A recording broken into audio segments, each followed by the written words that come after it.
Good evening, ladies and gentlemen. Again, welcome to our evening edition. This is Gashagua. Today, the Gen Z, the youth, flooded the street of Nairobi. Today, the city became a scene of disruptions. Today, the youth went to various places. They went to Parliament. They went to City Hall. They went to Central Police Station protesting against one Albert Ojwang, who was murdered by the police. And according to the Star newspaper, the man was murdered. The man was killed at Karura Forest. Then his lifeless body was taken to Central Police Station. Ladies and gentlemen, before I give a critical analysis about these events today in Nairobi, I want you to see some of the scenes that were witnessed in Nairobi here today.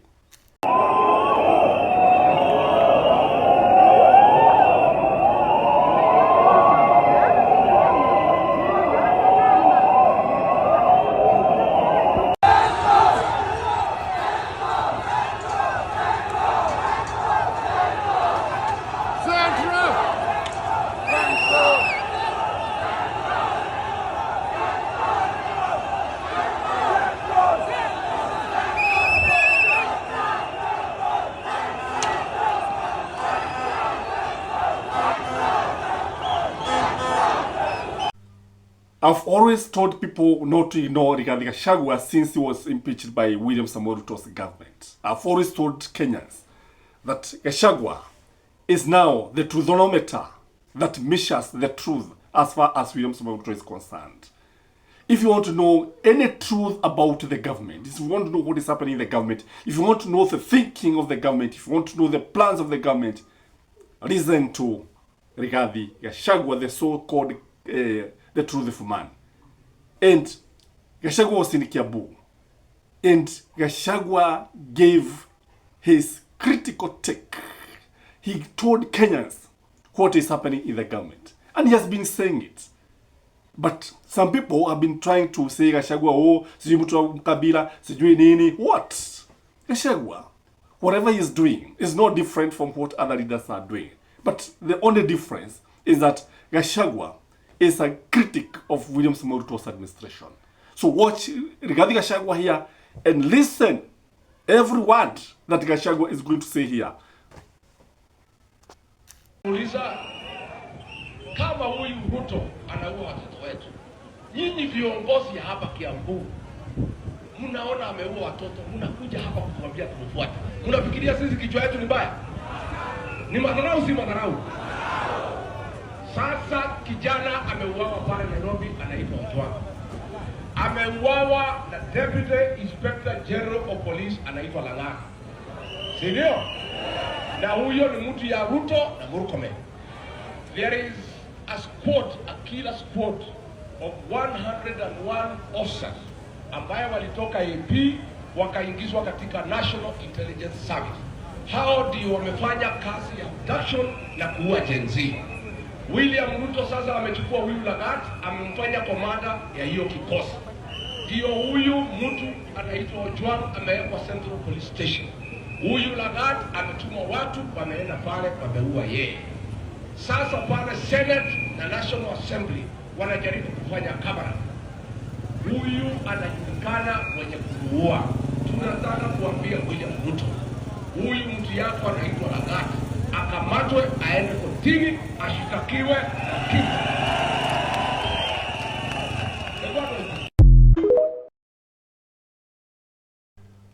One of the greatest mistakes that William Samoei Ruto's government is doing is to invite the Gen Zs on the streets. William Samoei Ruto has been calling the Gen Z to go to the streets. His actions, the actions of his government, the actions of his security agencies, the DCI, the National Police, the intelligence, the what, their actions have been actually calling Kenyans on the street. I want to say this about this invitation. This invitation is deadly. This invitation will be disastrous. The government is going to invite these guys. The government is going to invite the youth. And the youth will not leave the streets. The government is going to invite the youth. And they are going to flood Nairobi. And the government will not be able to handle this. The earlier the government stop inviting the Gen Zs to the streets, the better. Ladies and gentlemen, you know, I was looking at some of these youth, and the guys do not fear. They do not fear the police. They do not fear the guns. I've always been telling Kenyans one thing. If this country is going to witness another protest by the Gen Z, I'm telling you to be deadly. I'm telling you. The one that was there in June 2025 last year will be a pale shadow of what is likely to happen. I'm telling you, these guys will not go back to the street. They will not go back home. They are bitter, they are angry, they are annoyed, they are tongue-tied, they are disappointed, and the government needs to do what is necessary to stop inviting trouble in this country. The government has been provoking these guys. The government has been provoking Kenyans. How do you explain if it is not provoking Kenyans? You know, sometimes I listen to these guys, the way they talk. In fact, some of them, remember what they were telling us? That Albert Ajwang alijigogesha kwa ukuta hivi, akalafu akajinyonga. See, this is provoking Kenyans. This is telling Kenyans you are very foolish. And the national police is an embarrassment of this nation.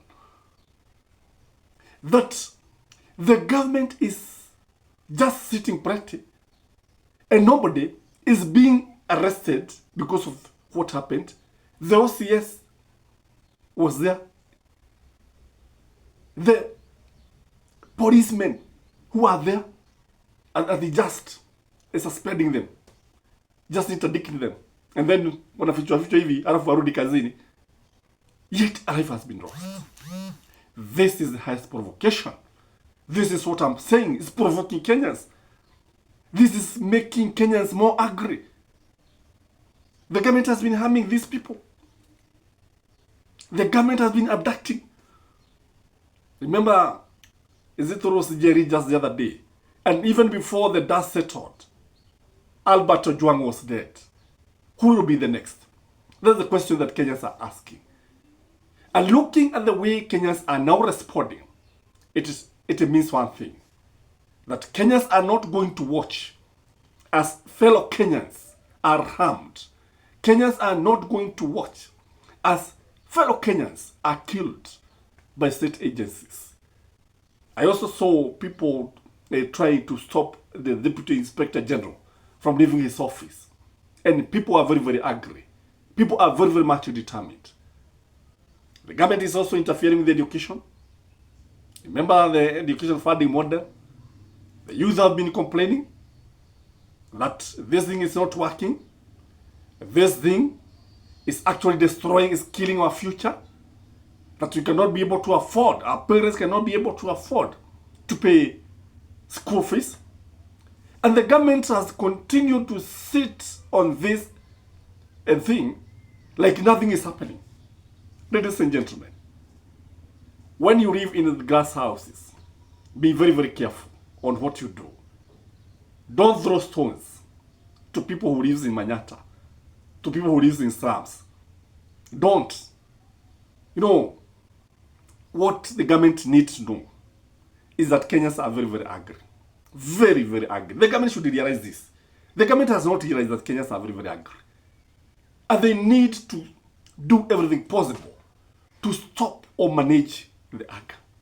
And there are many things the government can do. One, the government only need to do what is necessary. Like now, the people who have been accused of this issue should be behind bars. We have not seen anybody being taken to court.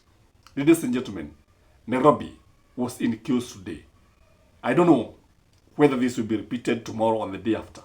But one thing I know, if not properly contained, it can bring things that we would not like to see for our dear nation. I don't know what you think, but from where I sit, I think lesson need to be learned. And those people who have been doing these things need to stop. And Raila Amolo Odinga, with his ODM, need to move out of ODM and not from the broad-based government. Because it's a blood-based government. Have a blessed day. Bye-bye.